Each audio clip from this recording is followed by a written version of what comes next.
खोज परख में आज बात करेंगे भारत के राष्ट्रपिता यानी महात्मा गांधी के बारे में। 30 जनवरी 1948 शाम के तकरीबन 5:17 पर दिल्ली के बिरला हाउस में गांधी जी की 3 गोलियां मारकर हत्या कर दी गई। परंतु ये बात हम लोगों ने सुनी। जो बात हमने नहीं सुनी वो ये है कि गांधी जी को अपनी मौत के करीब 10 मिनट पहले आभास हो गया था, यानी उनको पता चल गया था कि उनको कोई मारने वाला है या उनकी कोई हत्या करने वाला है, क्योंकि उनसे मिलने आए काठियावाड़ से कुछ लोगों के बारे में जब महात्मा गांधी को बताया गया तो उनका कहना था कि मैं उनसे प्रेयर के बाद मिलूंगा अगर मैं जिंदा रहा तो। गांधी जी जानते थे कि उनको कोई मारने वाला है, लेकिन वो उसे रोकने के लिए कुछ भी करना नहीं चाहते थे, क्योंकि वो जीना ही नहीं चाहते थे। ये खबर हमें गांधी पर लिखी कई किताबों से मिलती है। इस बात को समझने के लिए हम उनके मौत के आखिरी 1 घंटे को समझते हैं। शाम 4 बजे जब सरदार पटेल गांधी जी से मिलकर उन्हें और अपने बीच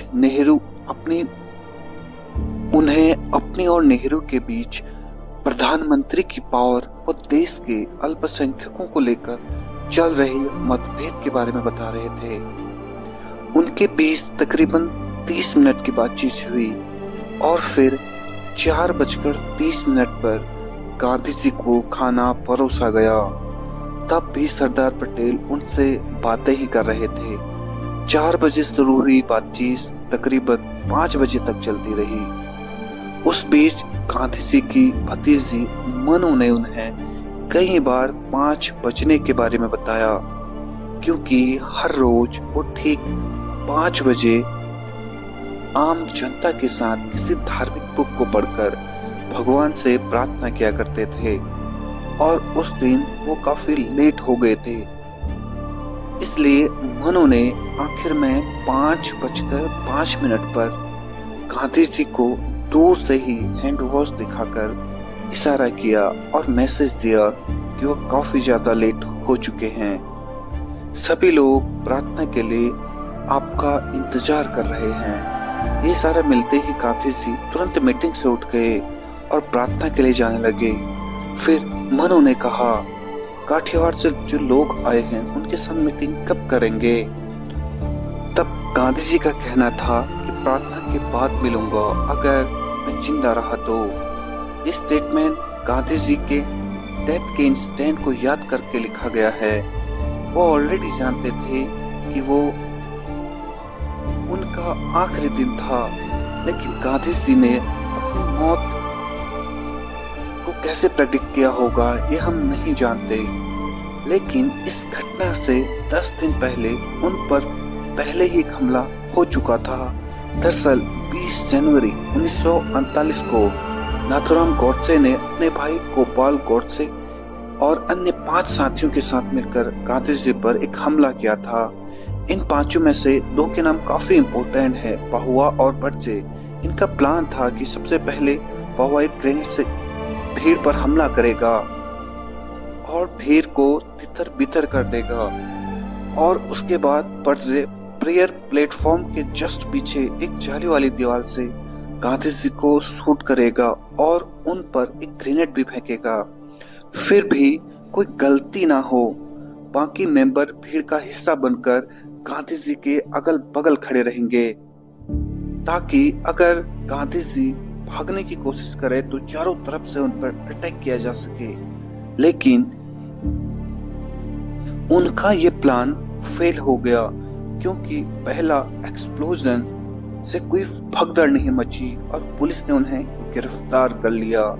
22 जनवरी को उसने अपने साथी विष्णु करकरे का नाम बताया और पुलिस को बताया कि उस अटैक में शामिल कुछ लोग दिल्ली के कनॉट प्लेस कि मरीना होटल में रह रहे हैं और कुछ लोग हिंदू महासभा भवन में। पुलिस के लिए ये बहुत बड़ी सुराग थी।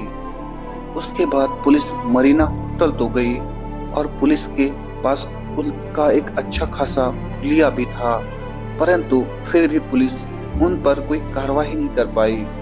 पहुआ के गिरफ्तार होने की खबर सुनते ही उनके करीबी दोस्त जो मुंबई में एक प्रोफेसर थे, जगदीश चंद्र जैन, काफी शॉक्ड हो गए, क्योंकि पहुआ ने उन्हें एक बार बातों बातों में गांधी जी को मारने की बात की थी। ये खबर बताने के लिए तभी प्रोफेसर जैन ने तुरंत इंडिया के होम मिनिस्टर सरदार पटेल को कॉल किया, परंतु वो बिजी होने के कारण कॉल नहीं उठा सके। परंतु इस बार उन्होंने फिर दोबारा प्लान बनाया, लेकिन इस बार सिर्फ एक ही बंदा मिशन पर जाएगा, क्योंकि ज्यादा लोगों के पकड़े जाने का डर था। और इसलिए अगले दिन कोर्ट से प्लान को अंजाम देने के लिए फ्लाइट से दिल्ली के लिए रवाना हो गए। काम को अंजाम देने के लिए उसे एक रिवॉल्वर की जरूरत थी, जो उसे ग्वालियर के जगदीश गोयल ने दिलवाई थी। गॉडसे ने पिस्टल उस समय तकरीबन 500 रुपए में खरीदी थी। इसमें 7 बुलेट राउंड बिना रुके एक साथ फायर किए जा सकते थे, परंतु इसके बावजूद भी गांधी जी की मौत टाली जा सकती थी अगर गांधी जी खुद भी चाहते तो। गांधी जी ने खुद अपनी सुरक्षा को बढ़ाने से मना किया था और कहा था, जो भी आजादी के लिए सुरक्षा रखते हैं उनको जीने का कोई हक नहीं। ऐसा उन्होंने क्यों कहा, इस पर कई एक्सपर्ट कहते हैं इंडिया और पाकिस्तान के पार्टीशन को लेकर गांधी जी बहुत दुखी थे और इसलिए वो खुद ही जीना नहीं चाहते थे। उन्होंने 2 अक्टूबर 1947 को कहा था, मैं हैरान हूँ और शर्मिंदा भी कि मैं आज तक जिंदा हूँ। 28 जनवरी को उन पर जब पहला हमला हुआ था तो उन्होंने कहा था कि शायद शासन सही है और मैं गलत। और अंतिम हमले के दिन यानी 30 जनवरी 1948 को सुबह गांधी जी ने मनु से कहा था कि अगर मुझे कोई गोली मारे और मरते टाइम मेरे मुंह से भगवान का नाम निकले या हे राम निकले तो ही मुझे महात्मा कहना। उनके मना करने के बाद भी नेहरू व पटेल ने उनकी सुरक्षा में 30 पुलिसकर्मी तैनात किए थे, लेकिन गांधी जी ने उन्हें किसी भी व्यक्ति को जो गांधी जी से मिलने आते हैं उनको चेक करने से साफ मना किया हुआ था और सिक्योरिटी ने इसी ऑर्डर को फॉलो किया। इसीलिए नथुराम कोर्ट से आसानी से गन लेकर अंदर आ पाए और ठीक 5 बजे से वो गांधी जी के आने का इंतजार करने लगा। प्लान एकदम सिंपल था, भीड़ में एकदम सामने खड़े रहना है और गांधी जी के आते ही उनको शूट करना है। पर यहाँ पर एक दिक्कत आ गई। सरदार पटेल से मीटिंग के कारण गांधी जी काफी लेट हो गए।